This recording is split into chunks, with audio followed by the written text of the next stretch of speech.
और तो और अगर कोई बच्चा है जिसने अभी सीसीट क्लियर किया है और वो एग्जीक्यूटिव में पढ़ना चाहता है लेकिन वो क्लासेस कहीं ज्वाइन नहीं कर रहा, फाइनेंशियल कंस्ट्रेंट्स है, तो वो वाला बच्चा भी इन लेक्चर से अपनी अच्छी तैयारी कर सकता है आने वाले अटेम्प्ट्स के लिए। यार बच्चे, फेल होने का डरना सबको लगता है, लेकिन उस डर के साथ भी जो बच्चा अपनी मेहनत नहीं छोड़ता ना, वही बच्चा नेक्स्ट अटेम्प्ट में इस फेलियर को सक्सेस में कन्वर्ट करता है।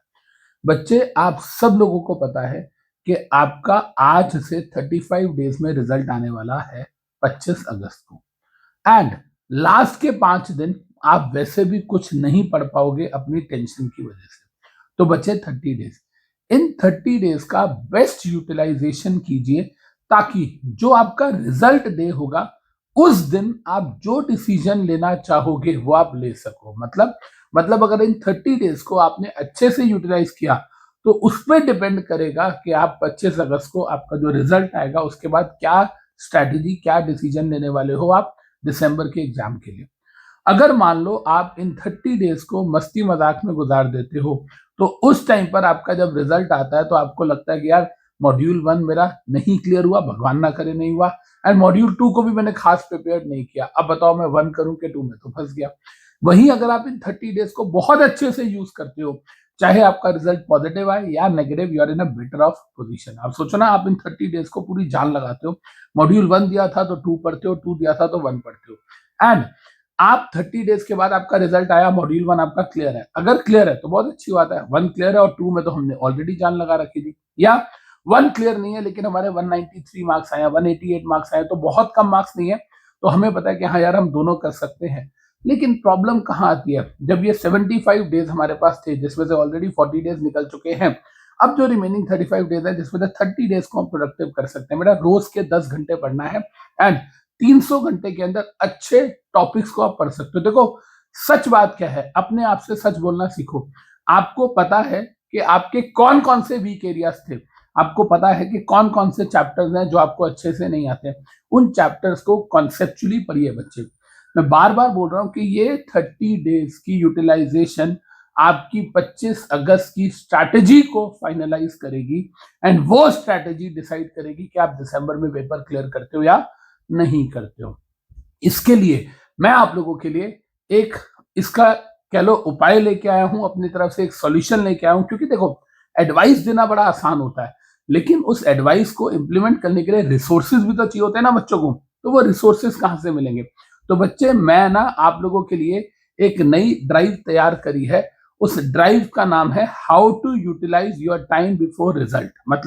मतलब ये कि आपको यहाँ पर एक एसईओ का पेज, एसईओ पेज का लिंक मिलेगा कमेंट में भी और डिस्क्रिप्शन में भी।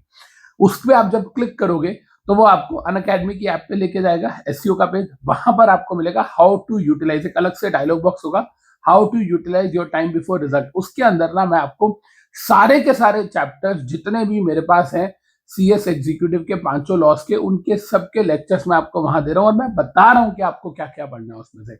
अगर आपने मॉड्यूल 2 दिया था एंड आप मॉड्यूल 1 की प्रिपरेशन कर रहे हो तो उसमें मेरा पूरा 70 आवर्स का SBIL है रिवीजन वाला, जिसमें part B and part A है। पार्ट बी जो लेबर लॉज है 28 आवर्स का, पार्ट ए जो है वो हमारा 42 आवर्स का है, वो है। JIGL जो है उसके अंदर वो कंप्लीट है, 100% नहीं है लेकिन 95 मार्क्स का है। उसमें एक चैप्टर, 2 चैप्टर नहीं है, BSA और आर्बिट्रेशन। उसके अलावा बाकी सारे चैप्टर्स हैं उसमें 95 मार्क्स की पूरी सीक्वेंस वाइज मैंने रिवीजन दे रखी है। उसकी प्लेलिस्ट भी मैंने आपके साथ शेयर की थी। तो JIGL और SBIL में आपको SBIL में 100% और JIGL में आपको 95 मार्क्स का कॉन्सेप्ट वहां पे मिल जाएगा, सारा रिवीजन वाला। अगर आप प्रैक्टिकली देखो तो JIGL आपका है 95 आवर्स का, वो है आपका 70 आवर्स का, कितना हो गया 165 आवर्स हो गए। ये 165 आवर्स अगर आप रोज के 10 घंटे पढ़ रहे हो तो 15-16 दिन में, 17 दिन में, 18 दिन में, 20 दिन में ये खत्म हो जाएगा। तो आपको टारगेट बनाना है कि ज्यादा से ज्यादा 15 अगस्त तक आपका ये कंप्लीट हो जाना चाहिए, राइट बच्चे। वहीं अगर हम कंपनी लॉ की बात करें, कॉम्प्रोमाइज अरेंजमेंट हो गया, या कॉर्पोरेट सोशल रिस्पॉन्सिबिलिटी हो गया, डोरमेंट कंपनी हो गया, या आपका ऑपरेशन मिसमैनेजमेंट हो गया, ये सबके मैंने complete lectures, inquiry inspection investigation हो गया, इन सबके मैंने कंप्लीट लेक्चर्स जो है बेटा वो आपको दे रखे हैं। चार्जेस हो गया, 18 घंटे का टॉपिक है वो, तो मैंने कंपनी लॉ के अंदर भी अगर आप देखेंगे तो कम से कम 10 चैप्टर्स के आसपास बहुत डिटेल में दे रखे हैं, वो भी आपको वहां से आप कर सकते हो। वहीं जो मॉड्यूल 2 के बच्चे हैं वो क्या कर सकते हैं, मॉड्यूल 2 के बच्चों की अगर हम बात करें तो मैंने उसमें टेक ओवर दे रखा है, इनसाइडर ट्रेडिंग दे रखा है, शेयर बेस्ड एम्प्लॉय बेनिफिट दे रखा है, एलओडीआर दे रखा है, इसके अलावा इंटरमीडिएरीज है, इसके अलावा आपका अगर आप देखेंगे तो एक और चैप्टर है, एलओडीआर हो गया, आपका हो गया एलओडीआर, हाँ डिपॉजिटरीज भी दे रखा है मैंने। ये सारे के सारे चैप्टर्स मैंने वहां डिटेल में दे रखे हैं, साथ में मैंने 100 आवर्स के केस स्टडी और न्यूमेरिकल के लेक्चर दे रखे हैं। मतलब मैंने 200 घंटे का, मैं सिक्योरिटी लॉ पढ़ाता हूँ अराउंड 450 आवर्स का, 450 में से 200 घंटे का सिक्योरिटी लॉ मैंने वहां पर दे रखा है। वहीं ईसीआईपीएल की अगर हम बात कर ले तो चाहे उसमें फेमा हो, चाहे फेमा के बाद एफसीआरए हो, मनी लॉन्ड्रिंग हो, आपका फ्यूगिटिव इकोनॉमिक ऑफेंडर हो, बेनामी हो, उसके अलावा कंपटीशन एक्ट हो, लीगल मेट्रोलॉजी हो, ज्योग्राफिक इंडिकेशन हो, डिजाइन हो, ये सब के लेक्चर्स विद चार्ट नोट्स आपको मिल जाएंगे। और तो और अगर कोई बच्चा है जिसने अभी सीसीट क्लियर किया है और वो एग्जीक्यूटिव में पढ़ना चाहता है लेकिन वो क्लासेस कहीं ज्वाइन नहीं कर रहा, फाइनेंशियल कंस्ट्रेंट्स है, तो वो वाला बच्चा भी इन लेक्चर से अपनी अच्छी तैयारी कर सकता है आने वाले अटेम्प्ट्स के लिए। तो बस मैं यही कहना चाहता था कि प्लीज प्लीज प्लीज इन 30 दिनों को यूटिलाइज कर लो, क्योंकि 25 अगस्त को वो वाला हाल ना हो कि अब पछताए होत क्या, चिड़िया चुग गई खेत। There is no benefit of crying over the split milk. तो प्लीज रायता ना फैलाओ और अपने इस टाइम को अच्छे से यूटिलाइज करो। जाने से पहले बच्चे आपको ये बोलना चाहूंगा कि इन 5 चीजों का ध्यान रखें। सबसे पहली चीज, एक्सेप्ट कीजिए कि रिजल्ट इज अनसर्टेन एंड जो कुछ भी हो आपको रुकना नहीं है।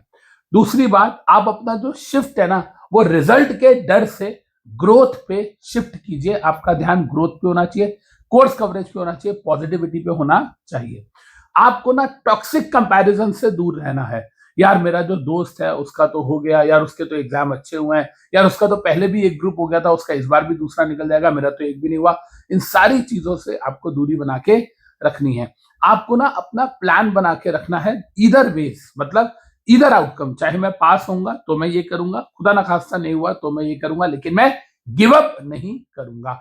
अपने मेंटोर से बात करो, अपने सीनियर से बात करो, अपने एडुकेटर से बात करो। यार मेरा नंबर तो पूरी दुनिया के पास है, 8800478047। कभी भी आपको ऐसा कोई भी डर सताए तो I am just a WhatsApp away, मैं हमेशा अवेलेबल हूं आपके लिए। लेकिन आपको पढ़ते रहना पड़ेगा। बस इसी के साथ बच्चे मैं बोलना चाहूंगा, लगे रहो, जान लगा दो। और ये जो एससीओ पेज है इसमें जरूर जरूर जाइएगा और वहां पर जो आपको डायलॉग बॉक्स मिलेगा जिसमें लिखा होगा how to utilise your time before results, उसमें क्लिक करके ये सारे लेक्चर्स और सारे नोट्स आपको मिल जाएंगे। और उसके अंदर मैं और भी कुछ नए अमेंडेड नोट्स डाल रहा हूं। तो जो भी बच्चे हमारे एग्जिस्टिंग शीट्स जिनके पास हैं उन बच्चों को भी मैं बोलूंगा कि यहाँ पर जरूर जाएं, क्योंकि इसके अंदर मैं और नई चीजें डालने वाला हूँ। Love you guys, thank you.